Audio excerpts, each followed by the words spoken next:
और खबर कर्नाटक की है, जहां के मैसूर में पूर्व आईबी अधिकारी RN कुलकर्णी की सड़क हादसे में मौत हो गई थी। इस घटना में एक नया मोड़ आ गया है। पुलिस ने इस मामले में अब हत्या का केस दर्ज किया है। सीसीटीवी वीडियो में ये देखा जा सकता है कि सैर के दौरान उन्हें गाड़ी ने कुचल दिया। घटना के बाद आरोपी फरार हो गए। ये आप देख रहे हैं उस सीसीटीवी तस्वीर, जिसमें ये साफ नजर आ रहा है कि गाड़ी आती है और कैसे कुचलते हुए जाती है। बिल्कुल पूर्व आईबी अधिकारी RN कुलकर्णी को अस्पताल में भी दाखिल कराया गया, लेकिन उन्हें बचाया नहीं जा सका है।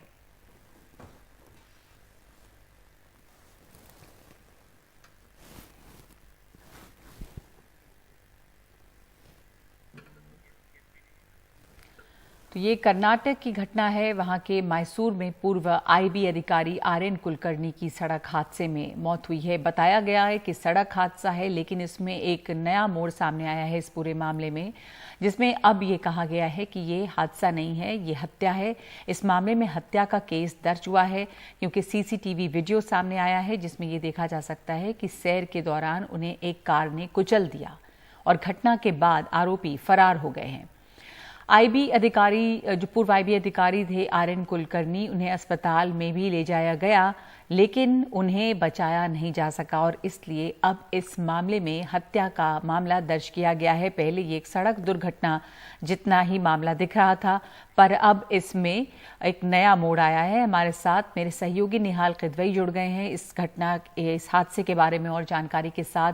तो ये अब निहाल, हत्या का मामला दर्ज किया गया है, इसे सड़क हादसा बताया गया था। इसमें किस तरह की जानकारियां सामने आई हैं जो अब ये दिख रहा है साफ कि ये हत्या हो सकती है और इसी में ये FIR दर्ज की गई है?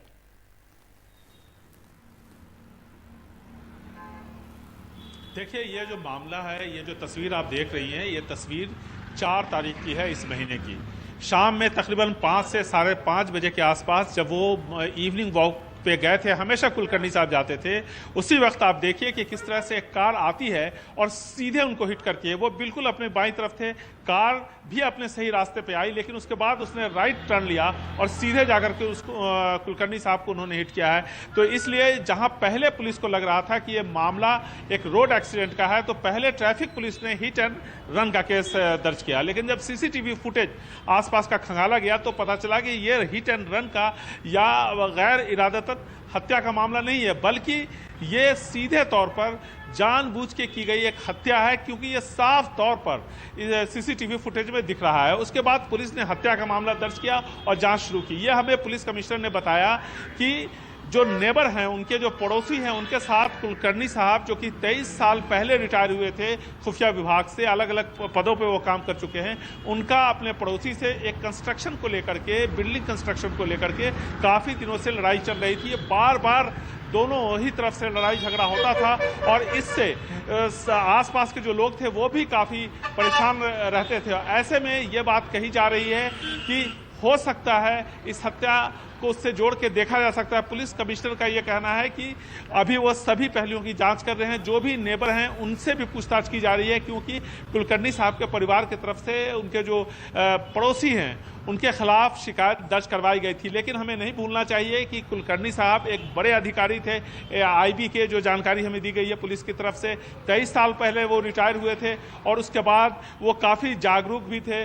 कई सारे टॉपिक्स पे वो भाषण देते थे। यहाँ पर एक कॉन्स्टिट्यूशन, भारतीय संविधान पर एक गोष्ठी होनी थी, हुई कल। वो कुलकर्णी साहब नहीं आ पाए क्योंकि उनकी हत्या हो गई थी ठीक इस गोष्ठी से पहले।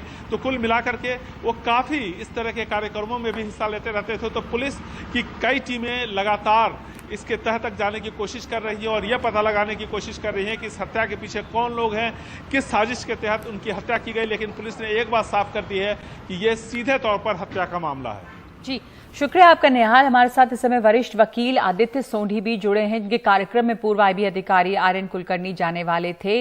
उससे पहले ही उनकी मौत हो गई।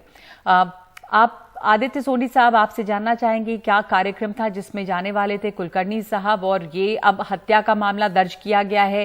हाई प्रोफाइल पर्सनालिटी रही है उनकी और कार्यक्रमों में हिस्सा लेते रहे हैं। क्या लगता है, आपके विचार जानना चाहेंगे इसके ऊपर। जो शुरुआती आपको क्या लग रहा है कि ये हत्या है, पहले से एक्सीडेंट के तौर पे देखा गया था? पहले तो हमें भी ये सुनने में आया था कि ये एक कार एक्सीडेंट का हादसा है, लेकिन अब ये जो वीडियो रिलीज हुआ है उससे साफ साफ ये दिख जाता है कि इंटेंशनल एक्ट है। ये एक तरह से मर्डर इसको कहा जा सकता है।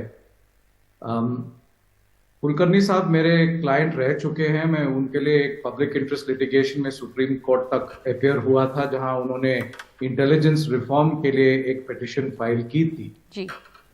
और वो पिटिशन जो है काफी साल, मेरे ख्याल से 5 या 6 साल पहले सुप्रीम कोर्ट में डिस्पोज हो चुकी थी। उसके बाद कुलकर्णी साहब के साथ मेरा कांटेक्ट तो जरूर था और वो इनफैक्ट कल शाम को मेरे एक लेक्चर के लिए मैसूर से आने वाले थे। मेरी उनसे बात हुई कुछ दिन पहले। मैं कॉन्स्टिट्यूशन और आइडिया ऑफ इंडिया पे एक लेक्चर दे रहा था कल, जिसके लिए वो आने वाले थे कल सवेरे, और हमें कल सुबह ये पता चला कि ये हादसा हुआ है। अब इसके पीछे क्या है मैं तो कुछ कह नहीं सकता। इस समय मेरे पास कोई स्पेशल इंफॉर्मेशन नहीं है इसके बारे में, सिवाय जो आपने रेफर किया कि पब्लिक डोमेन में है कि उनकी कोई डिस्प्यूट चल रही थी अपने नेबर के साथ। बट ये जो है मामला, ये मेरे ख्याल से डिटेल्ड इन्वेस्टिगेशन के बाद ही हमें पता चलेगा। और ये इन्वेस्टिगेशन एक तरह से और सीरियसली होनी चाहिए मेरे हिसाब से, क्योंकि ये कोई ऑर्डिनरी सिटीजन की डेथ की बात नहीं है। वो वैसी डेथ भी बहुत सीरियस मायना रखती है, लेकिन यहाँ पे इनका आप अगर बैकग्राउंड देखें, ये आईबी में करीब 30 इयर्स के करीब उन्होंने सर्विस किया है हमारे नेशन का, और एक सेंसिटिव पोस्ट में रहे हैं, और उनका इस तरह से ट्रीटमेंट होना पब्लिक में ब्रेजनली, आपने देखा है कि गाड़ी उनको मारने के बाद रुकी भी नहीं। इससे ये बहुत साफ लगता है कि disregard for law and order and rule of law आपको दिख रहा है। और इसीलिए मैं ये जरूर कहना चाहूंगा कि इसमें इन्वेस्टिगेशन एक एक्सट्रीम सीरियसनेस के साथ होनी चाहिए। जी, एक और बात समझना चाहेंगे आपसे। अभी जाहिर है बहुत शुरुआती ये तमाम जांच है, लेकिन जैसा दिख रहा है, साफ लगता है कि बिल्कुल हत्या है और इरादतन हत्या है, क्योंकि गाड़ी मार कर आगे बढ़ जाती है। कुलकर्णी साहब हाई प्रोफाइल नौकरी में रहे, लेकिन एक समय हो गया था उनको रिटायर हुए, तो कोई उनकी हत्या करे या किस तरह के काम में, एक्टिविज्म में वो इन्वॉल्व शामिल रहे कि उनकी कोई दुश्मनी हो सकती किसी से, या कोई किसी विचारधारा की वजह से उनके ऊपर कोई हमला करना चाहे, क्योंकि वो अभी नौकरी में तो थे नहीं, उनके रिटायरमेंट को भी एक समय गुजर चुका था।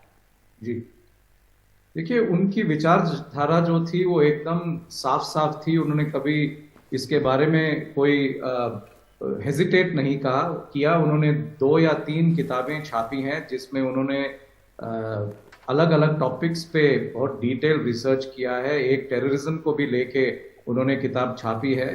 बट ये जो हैं, ये मैटर्स पब्लिक डोमेन में रह चुके हैं। जैसे आपने कहा, उनकी रिटायरमेंट होके भी बहुत साल हो गए हैं, तो उसका इससे कुछ लेना देना है। मैं तो खुद इस पे कुछ कह नहीं सकता इस स्टेज पे। वो मेरे ख्याल से इन्वेस्टिगेशन के बाद ही पता चलेगा। जी जी, धन्यवाद आपका आदित्य सोडी। हम एक बार आपको तस्वीर दिखा रहे हैं फिर से कि जिस तरह से हत्या की गई है कुलकर्णी साहब की। ये देखिए, गाड़ी आती है सीधे और टक्कर मारते हुए आगे बढ़ती है, गाड़ी रुकी भी नहीं। और अगर ये किसी का सिर्फ एक्सीडेंट होता तो बिल्कुल खाली है सड़क, और सुबह की सैर के लिए वो निकले और गाड़ी सीधे उनकी तरफ जाती है, हिट करती है और सीधे आगे बढ़ती है। अगर गलती से एक्सीडेंट में कुछ ऐसा होता है तो गाड़ी थमती किसी को कोई, लेकिन ऐसा कुछ भी नहीं हुआ है। सीधे उन्हें मार के गाड़ी जो बढ़ जाती है। तो ये पूर्व आईबी अधिकारी आरएन कुलकर्णी की हत्या का मामला है, जिसमें अब हत्या का मामला दर्ज हुआ है, जिसे पहले एक्सीडेंट माना जा रहा था।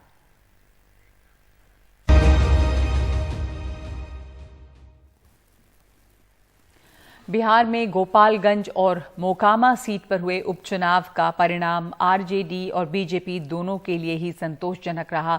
दोनों ही दल अपनी अपनी सीट पर कब्जा कायम रखने में कामयाब रहे। बीजेपी ने गोपालगंज सीट पर जीत दर्ज की और आरजेडी ने मोकामा सीट पर।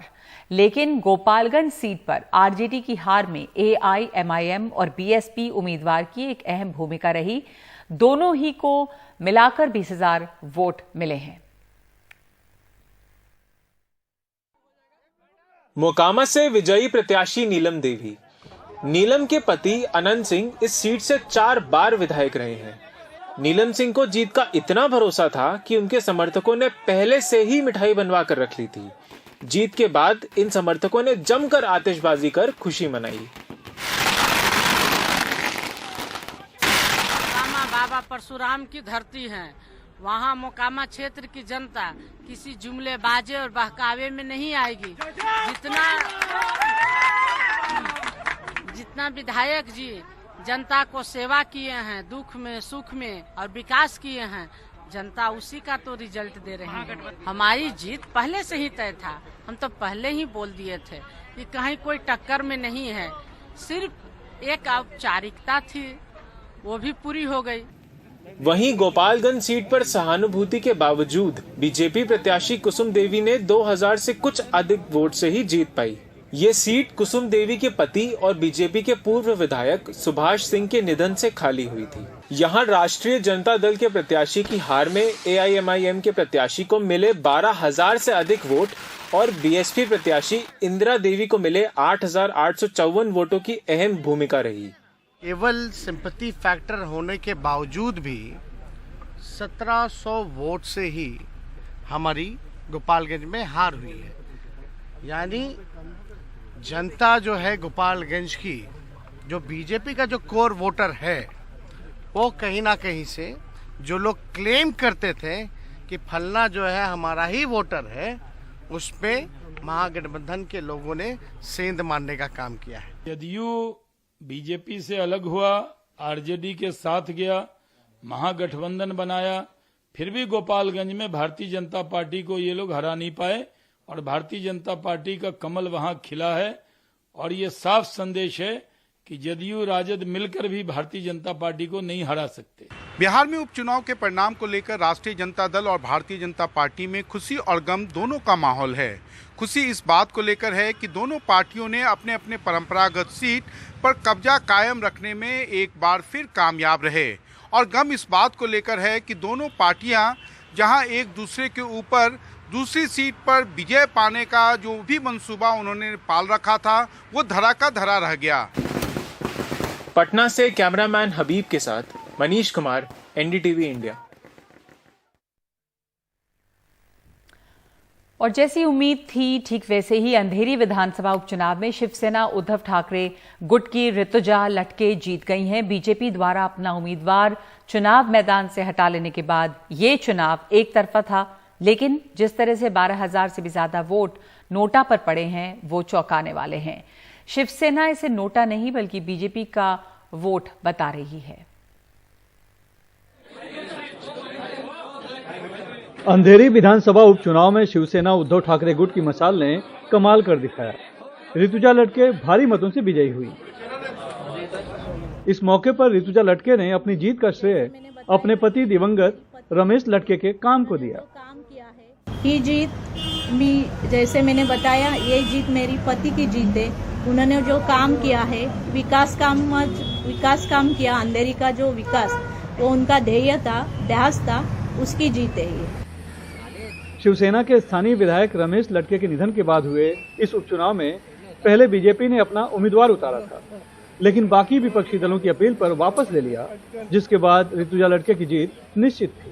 अंधेरी विधानसभा के उपचुनाव में शिवसेना उद्धव ठाकरे गुट की ऋतुजा लटके की जीत हुई है। लगभग 66,000 वोटों से उन्होंने जीत दर्ज की है। उनको बीजेपी ने अपने उम्मीदवार को वापस ले लिया था, जिससे लड़ाई एक तरफा हुई।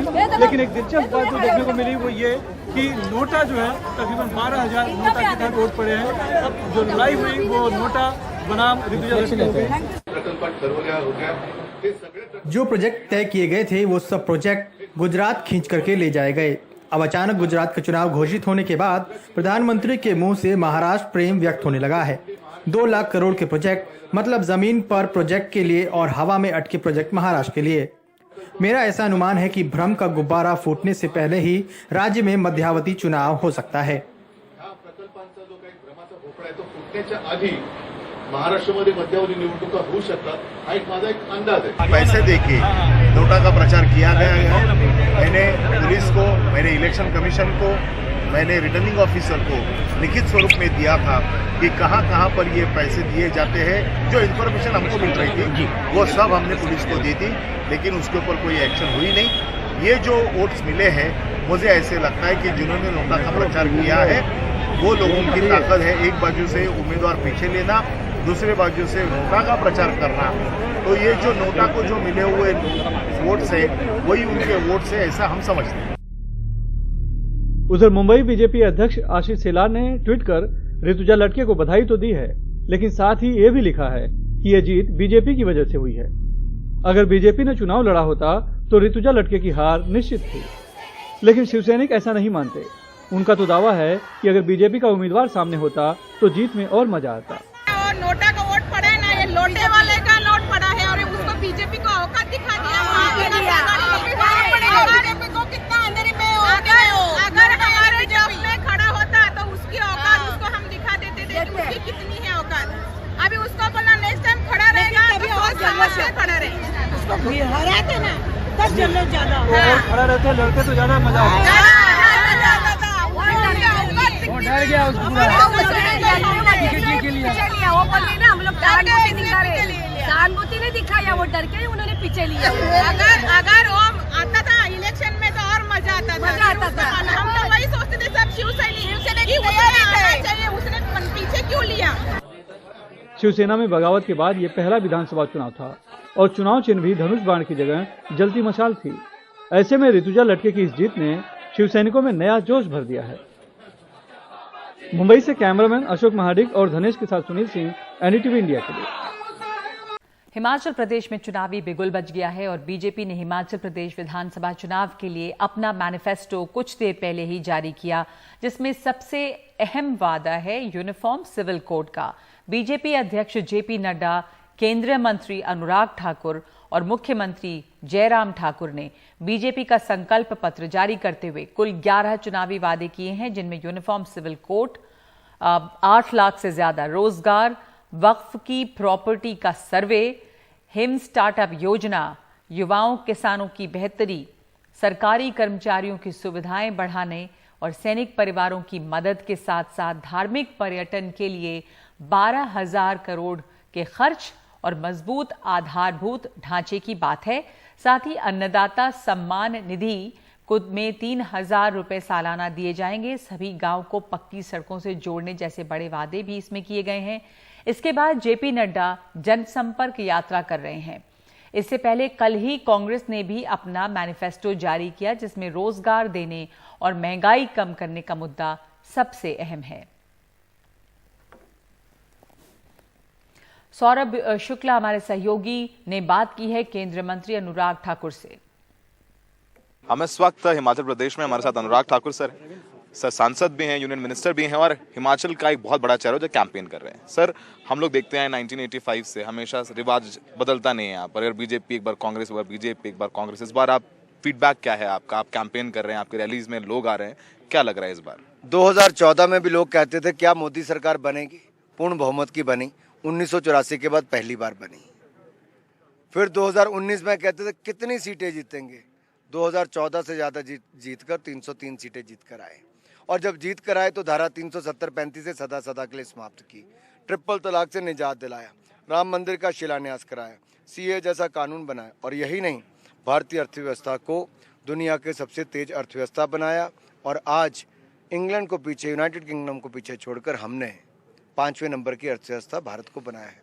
डबल इंजन की सरकार ने हिमाचल प्रदेश में all India institute of medical sciences, 6 medical colleges और पीजीआई सैटेलाइट केंद्र के अलावा IIT, IIIT, IIM, NIT, central university से लेकर हाइड्रो इंजीनियरिंग कॉलेज, कई सेंट्रल स्कूल से लेकर बाकी सब भी शिक्षा के क्षेत्र में करने का काम किया।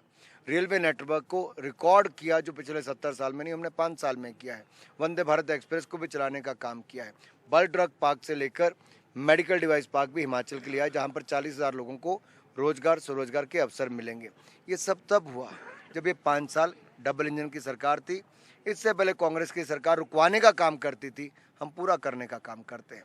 इसलिए लोग भाजपा को वोट करेंगे। आपने इतनी चीजें बताई, फिर आज जब संकल्प पत्र लॉन्च हुआ तो उसमें यूनिफॉर्म सिविल कोड की बात है, वक्फ की बात है, जबकि आप तो जानते हैं सर, हिमाचल आपसे बेहतर कौन जानता है, मुस्लिम पॉपुलेशन बहुत नेग्लिजिबल है यहाँ पे, यूसीसी की जरूरत क्यों है? पहली बात ये, हमारी विचारधारा, हमारे सेंटर के भी जो अब आप संकल्प पत्र कभी देखे होंगे तो उसमें चाहे राम मंदिर का विषय हो या फिर यूनिफॉर्म सिविल कोड का हो या बाकी विषय ट्रिपल तलाक का हो, ये सब उसके साथ रहे। और ट्रिपल तलाक पे भी आप लोग कई तरह के कहते थे आपको इससे क्या होगा, ये कोई वोट के लाभ के लिए नहीं होता है जी। हम तो सत्ता में आकर जो देश में जहाँ जहाँ जिन कमियाँ हैं उन जगह पे जहाँ सुधार की आवश्यकता है वो करते हैं। यूनिफॉर्म सिविल कोड आज की आवश्यकता है, इसलिए हिमाचल में हम उसको लागू करेंगे। और यही नहीं, हिमाचल के जो धार्मिक स्थल हैं, जो हमारे गौरवशाली इतिहास को हम आगे बढ़ाने का काम भी करेंगे और आस्था के केंद्रों के पास अर्थव्यवस्था खड़ी करने का काम करेंगे। डेंगू और डेंगू की वजह से हो रही मौतें पश्चिम बंगाल सरकार की परेशानी बढ़ा रही हैं। बीजेपी ने कोलकाता में डेंगू के बढ़ते हुए मामलों को लेकर प्रदर्शन किया है। अब तक इस साल 40,000 से ज्यादा डेंगू के मामले और 50 से ज्यादा लोगों की बंगाल में मौत हो चुकी है। पिछले 6 साल में डेंगू के इतने ज्यादा मामले पहली बार सामने आए हैं। सौरभ गुप्ता की रिपोर्ट। डेंगू के बढ़ते मामलों के विरोध में बीजेपी ने कोलकाता में प्रदर्शन किया।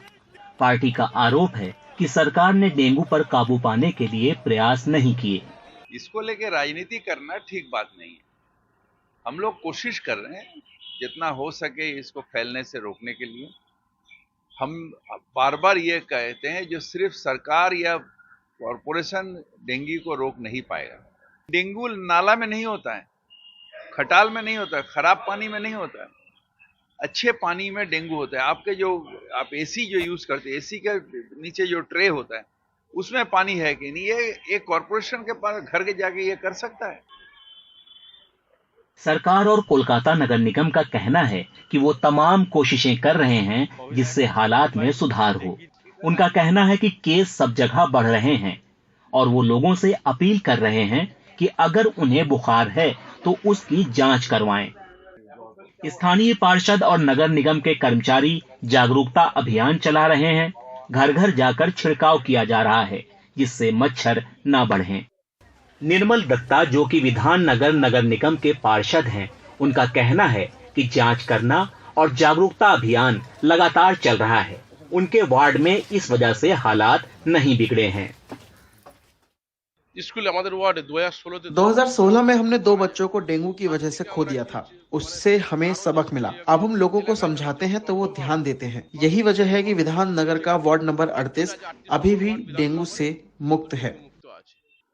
हमारे परिवार के 4 लोगों को बुखार आया। काउंसलर हमें टेस्ट के लिए अस्पताल ले गई। सबकी रिपोर्ट नेगेटिव है। लेकिन 21 साल की गुड़िया रजक की किस्मत इतनी अच्छी नहीं थी। वो गर्भवती थी जब उन्हें डेंगू हुआ। प्लेटलेट्स तेजी से कम होने से उनकी मौत हो गई। हालांकि बच्चे को बचा लिया गया। स्वास्थ्य विभाग की तरफ से जारी किए गए आंकड़ों के मुताबिक कोलकाता में 600 केस सामने आए हैं। इसमें सबसे ज्यादा दक्षिण कोलकाता के मरीज हैं। प्रशासन का कहना है कि इलाज में लोग देरी कर रहे हैं जिससे मौत के मामले सामने आ रहे हैं। म्युनिसिपल कॉर्पोरेशन का कहना है कि उनके लिए हर घर तक पहुंचना नामुमकिन है, लेकिन अब सारे काउंसलर्स, हेल्थ ऑफिसर्स, यहाँ पे आप देख सकते हैं विधाननगर म्युनिसिपल कॉर्पोरेशन के जो काउंसलर्स है, जो हेल्थ ऑफिसर्स है, जो स्टाफ है, हर जगह जाके ये दवाई स्प्रे कर रहा है ताकि मच्छर जो है वो ना बढ़ पाए, क्योंकि मच्छर काटते हैं तो ही डेंगू स्प्रेड होता है।